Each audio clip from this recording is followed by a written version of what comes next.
Iran জুড়ে রাতভর মার্কিন হামলা, পরাজয় অনিবার্য, ট্রাম্পের হুঁশিয়ারি, পাল্টা জবাব তেহরানের, জাতীয় ঐক্যের ডাক পেজেশকিয়ানের। বিদায়ের মঞ্চে উত্তরসূরির পাশে স্টারমার, সোমবার দায়িত্ব নিচ্ছেন বানহ্যাম। এক দশকে সপ্তম প্রধানমন্ত্রী পাচ্ছে যুক্তরাজ্য।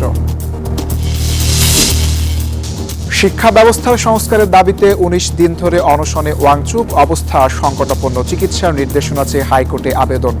স্বাগত গ্লোবাল টাইমে, সঙ্গে আছি শাহরিয়ার অঙ্কুর। দেখছিলেন সংবাদ শিরোনামগুলো।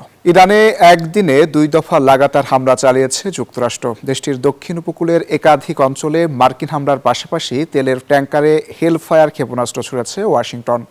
সমঝোতার টেবিলে না ফিরলে হামলা আরও তীব্র হবে বলেও হুমকি দিয়েছেন মার্কিন প্রেসিডেন্ট। তবে নতি স্বীকার নয়, বাহরাইন ও কুয়েতে মার্কিন সামরিক ঘাঁটিতে পাল্টা হামলা চালিয়েছে ইরান।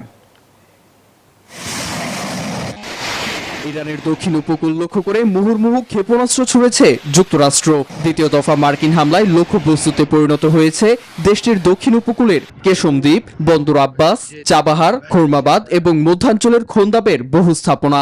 মার্কিন হেলফায়ার ক্ষেপণাস্ত্রের আঘাতে ক্ষতিগ্রস্ত হয়েছে একটি ইরানি তেলের ট্যাঙ্কারও। চলমান এই আগ্রাসনে তেহরান জুড়ে বাড়ছে প্রাণহানি, ছাড় দিচ্ছে না তেহরানও। বাহরাইন কুয়েতে মার্কিন ঘাঁটিতে পাল্টা আক্রমণ করেছে দেশটির বিপ্লবী সেনারা। এদিকে সমঝোতায় না পৌঁছালে ইরানের অভ্যন্তরে সামরিক অভিযান আরো বিস্তৃত করার হুমকি দিয়েছেন মার্কিন প্রেসিডেন্ট ডোনাল্ড ট্রাম্প। আমরা লক্ষ্য অর্জনে সফল। ইরান সমঝোতায় না ফিরলে তাদের অভ্যন্তরে আঘাত করে সব শেষ করে দেওয়া হবে। অন্যদিকে ইরানের প্রেসিডেন্ট মাসুদ পেজেশকিয়ান বলেছেন, দেশটির প্রতিটি ইঞ্চি ভূখণ্ড রক্ষায় ইরান প্রতিজ্ঞাবদ্ধ এবং জাতীয় ঐক্য এখন সবচেয়ে বড় শক্তি। সার্বভৌমত্বের লড়াই চলবে, টিকে থাকতে বিভাজন নয়, প্রয়োজন জাতীয় ঐক্য।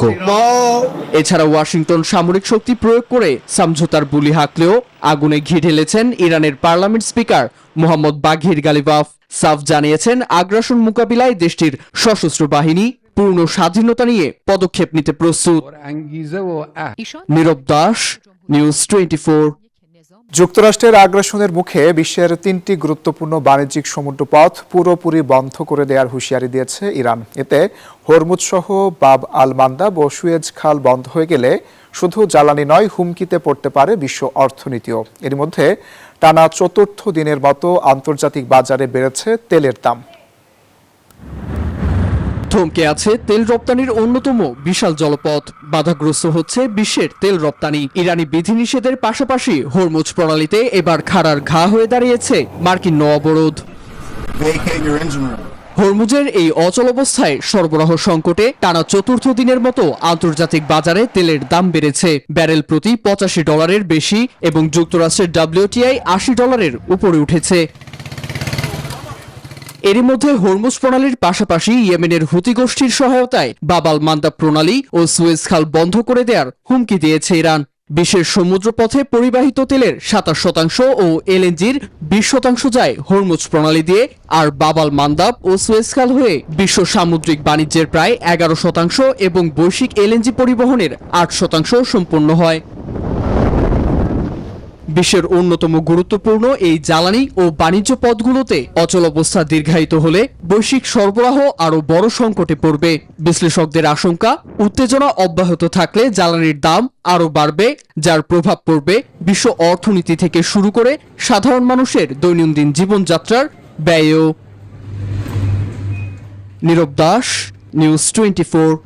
যুক্তরাজ্যের প্রধানমন্ত্রীর পদ থেকে বিদায় নিলেন কিয়ার স্টারমার। বিদায় ভাষণে উত্তরসূরি অ্যান্ডি বার্নহ্যামের প্রতি পূর্ণ সমর্থন জানিয়ে জাতীয় স্বার্থে তার পাশে থাকার অঙ্গীকার করেন তিনি। সোমবার আনুষ্ঠানিকভাবে সরকার প্রধানের দায়িত্ব নেবেন লেবার পার্টির নেতা অ্যান্ডি বার্নহ্যাম। এর মধ্য দিয়ে মাত্র এক দশকে শীর্ষ নেতৃত্বে সপ্তম পরিবর্তন দেখছে যুক্তরাজ্য। প্রধানমন্ত্রী হিসেবে হাউস অফ কমন্সে শেষবারের মতো বক্তব্য রাখেন কিয়ার স্টারমার। প্রশ্নোত্তর পর্বে নিজের রাজনৈতিক অধ্যায়ের সমাপ্তি ঘোষণা করে উত্তরসূরি অ্যান্ডি বার্নহ্যামের প্রতি পূর্ণ সমর্থনের অঙ্গীকার করেন তিনি। এটাই আমার রাজনৈতিক যাত্রার সমাপ্তি। আমাদের অর্জন নিয়ে আমি গর্বিত। আমি চাই এই লেবার সরকার সফল হোক, আমাদের দেশ সফল হোক। বিদায় বক্তব্য শেষে দল মত ভুলে দাঁড়িয়ে করতালিতে স্টারমারকে সম্মান জানান পার্লামেন্ট সদস্যরা। গত মাসে রাজনৈতিক চাপ ও নীতিগত বিতর্কের মুখে সরে দাঁড়ানোর ঘোষণা দেন তিনি। এখন নজর লেবার পার্টির আরেক নেতা অ্যান্ডি বার্নহামের দিকে। লেবার পার্টির নেতৃত্ব নিশ্চিত হওয়ার পর সোমবার প্রধানমন্ত্রী হিসেবে শপথ নেবেন তিনি। এর মধ্য দিয়ে মাত্র এক দশকে সপ্তম প্রধানমন্ত্রী পেতে যাচ্ছে যুক্তরাজ্য। তবে বিরোধী শিবির বলছে নেতৃত্বের পালাবদল রাজনৈতিকভাবে তাৎপর্যপূর্ণ হলেও ব্রিটেনের অর্থনীতি, জনসেবা ও জীবনযাত্রা সংকটের সমাধান শুধু নতুন মুখে মিলবে না, প্রয়োজন বাস্তব পরিবর্তন ও কার্যকর নেতৃত্ব। চন্দ্রা, নিউজ 24।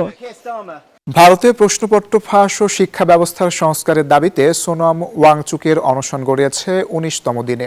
টানা শুধু লবণ মেশানো পানি পান করায় দ্রুত অবনতি হয়েছে তার শারীরিক অবস্থার। তবু দাবি আদায়ে অনড় তিনি। এর মধ্যে তার চিকিৎসার জন্য আবেদন করা হয়েছে দিল্লি হাইকোর্টে। তার দাবির প্রতি সমর্থন জানিয়ে বিরোধী নেতারা সরকারকে দ্রুত আলোচনায় বসার আহ্বান জানিয়েছে। আর ওয়াংচুককে অনশন ভেঙে চিকিৎসা নেওয়ার অনুরোধও করেছেন তারা। ১৯ দিন ধরে এক ফোঁটা খাবারও স্পর্শ করেনি। লবণ মেশানো পানি এখন তার জীবন ধারণের একমাত্র অবলম্বন। প্রতিটি দিন শরীরকে ঠেলে দিচ্ছে আরো গভীর অবসাদের দিকে। কিন্তু দাবির সামনে এক চুলও নতি স্বীকার করেননি ভারতের শিক্ষাবিদ ও সমাজকর্মী সোনম ওয়াংচুক। নিজের শরীরকেই তিনি বানিয়েছেন প্রতিবাদের শেষ মঞ্চ। সহযোগীদের দাবি, টানা ১৯ দিন অনশনে ওয়াংচুকের ওজন কমেছে প্রায় ৯.১ কেজি। চরম দুর্বলতায় এখন অন্যের সহায়তা ছাড়া দাঁড়াতেও পারছেন না ৫৯ বছর বয়সী এই আন্দোলন কর্মী। ক্ষয়ে যাচ্ছে শরীর, কিন্তু ভাঙছে না তার সংকল্প। বুধবার প্রকাশিত ভিডিও বার্তায় ওয়াংচুক নিজেই জানিয়েছেন শরীর দ্রুত ভেঙে পড়ছে, তবু দাবি আদায় না হওয়া পর্যন্ত অনশন ভাঙার কোনো প্রশ্নই ওঠে না। এদিকে তার জীবন রক্ষায় জরুরি চিকিৎসার নির্দেশনা চেয়ে দিল্লি হাইকোর্টে আবেদন জানানো হয়েছে। সেখানে আশঙ্কা প্রকাশ করা হয়েছে দ্রুত চিকিৎসা না পেলে পরিস্থিতি যে কোনো সময় সংকটজনক হয়ে উঠতে পারে। এই অবস্থায় সমাজবাদী পার্টির নেতা অখিলেশ যাদব, তৃণমূল কংগ্রেসের মহুয়া মৈত্রী সহ বিভিন্ন রাজনৈতিক ও সামাজিক ব্যক্তিত্ব গভীর উদ্বেগ প্রকাশ করেছেন। মানবিক কারণে তারা ওয়াংচুককে অনশন প্রত্যাহারের আহ্বানও জানিয়েছেন। শিক্ষা ব্যবস্থা সংস্কার, প্রশ্নপত্র ফাঁসের ঘটনার জবাবদিহি নিশ্চিত করা এবং শিক্ষামন্ত্রী ধর্মেন্দ্র প্রধানের পদত্যাগের দাবিতে গড়ে ওঠা অনলাইন ব্যঙ্গাত্মক আন্দোলন ককরোচ জনতা পার্টি সিজিপির প্রতি সংহতি জানিয়ে প্রায় ৩ সপ্তাহ ধরে অনশন চালিয়ে যাচ্ছেন সোনম ওয়াংচুক। চন্দ্রা, নিউজ 24। ইউরোপীয় ইউনিয়নের প্রেসিডেন্টের সফরকালেও ইউক্রেনে ক্ষেপণাস্ত্র বৃষ্টি ঝরিয়েছে রাশিয়া। আগ্রাসী হামলা জবাবে কৃষ্ণ সাগরে ২০টি রুশ জাহাজের ড্রোন হামলা চালিয়েছে কিয়েভ। চলমান আগ্রাসনে কিয়েভ কূটনৈতিক সমাধানের বার্তা দিলেও ইউরোপের হস্তক্ষেপ বিপর্যয় ডেকে আনবে বলে সতর্ক করেছে মস্কো। চারদিকে ধ্বংসের ছাপ, বিধ্বস্ত ভবনের পাশে স্বজনদের আহাজারি। ইউক্রেনের জাপোরিজিয়ায় রুশ ব্যালিস্টিক ক্ষেপণাস্ত্র আঘাত হানার পরের চিত্র এটি। একই পরিস্থিতি ওদেসা ও রুশ সীমান্ত লাগোয়া সামি শহরেরও। পাল্টা জবাব দিয়েছে ইউক্রেনের যোদ্ধারা। দাবি করেছে কৃষ্ণ সাগরে রাশিয়ার ২০টি জাহাজের ড্রোন হামলার। সংঘাত চলাকালেই কিয়েভ সফররত ইউরোপীয় কমিশনের president Ursula von der Leyen সই করেন ড্রোন প্রতিরক্ষা চুক্তি। তবে আগ্রাসন নয়, কিয়েভ কূটনীতিকেই প্রাধান্য দেয় বলে জানান ইউক্রেনের প্রেসিডেন্ট ভলোদিমির জেলেনস্কি। প্রতিরক্ষা ব্যবস্থা জোরদারে সেনারা প্রস্তুত। বছরের শেষ নাগাদ প্যাট্রিয়ট ক্ষেপণাস্ত্র তৈরি শুরু করব। তবে আমরা কূটনৈতিক প্রচেষ্টা জোরদারের জন্য প্রস্তুত। অন্যদিকে সম্ভাব্য শান্তি চুক্তির পর ইউক্রেনে বিদেশি সেনা মোতায়েনের ষড়যন্ত্র চলছে বলে অভিযোগ করেছে মস্কো। রণক্ষেত্রের সম্মুখে বিদেশি বাহিনী মোতায়েন রুশ নিরাপত্তার জন্য হুমকি স্বরূপ। এতে বিদেশি হস্তক্ষেপ রাশিয়ার বৈধ লক্ষ্যবস্তু হিসেবে বিবেচিত হবে। 4 বছরেরও বেশি সময় ধরে চলা রাশিয়া ইউক্রেন যুদ্ধে ক্রমেই বাড়ছে প্রাণহানি আর অনিশ্চয়তায় তলিয়ে যাচ্ছে শান্তির সম্ভাবনা। নীরব দাস, নিউজ 24।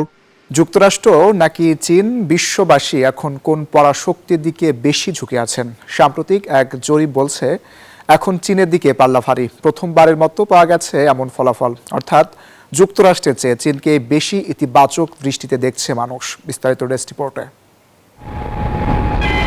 বিশ্ব রাজনীতির পালাবদলের সঙ্গে বদলে যাচ্ছে মানুষের মনোভাবও। যুক্তরাষ্ট্রের প্রভাবকে চ্যালেঞ্জ জানিয়ে এবার বৈশ্বিক জনমতে এগিয়ে চীন। সাম্প্রতিক এক সমীক্ষায় উঠে এসেছে এমনই চিত্র। পিউ রিসার্চ সেন্টারের জরিপ বলছে 36টি দেশ ও অঞ্চলের মধ্যে 25টিতেই যুক্তরাষ্ট্রের চেয়ে চীনের দিকে বেশি ঝুঁকে রয়েছে মানুষের মনোভাব। 2 দশকেরও বেশি সময় ধরে পরিচালিত এই জরিপে এমন ফল এবারই প্রথম। জরিপ বলছে অনেক দেশেই চীনের প্রেসিডেন্ট শি জিনপিং এর প্রতি আস্থা যুক্তরাষ্ট্রের প্রেসিডেন্ট ডোনাল্ড ট্রাম্পের তুলনায় বেশি। যদিও তাদের উপর যে মানুষ খুব আস্থা রাখেন এমনটা নয়। এশিয়া, আফ্রিকা ও লাতিন আমেরিকার বহু দেশে সড়ক, বন্দর, রেল লাইন ও বিদ্যুৎ কেন্দ্র নির্মাণে বড় বিনিয়োগ করে চলেছে বেইজিং। তাই চীন এখন শুধু একটি পরাশক্তি নয়, উন্নয়নের বড় অংশীদারও। অন্যদিকে সাম্প্রতিক বছরগুলোতে শুল্ক আরোপ, বিভিন্ন দেশের সংঘাত, পররাষ্ট্রনীতি আর দেশের ভেতরের রাজনৈতিক বিভাজন নিয়ে দোলাচলে যুক্তরাষ্ট্র। তাই মার্কিন ভাবমূর্তি এখন আগের তুলনায় নাজুক।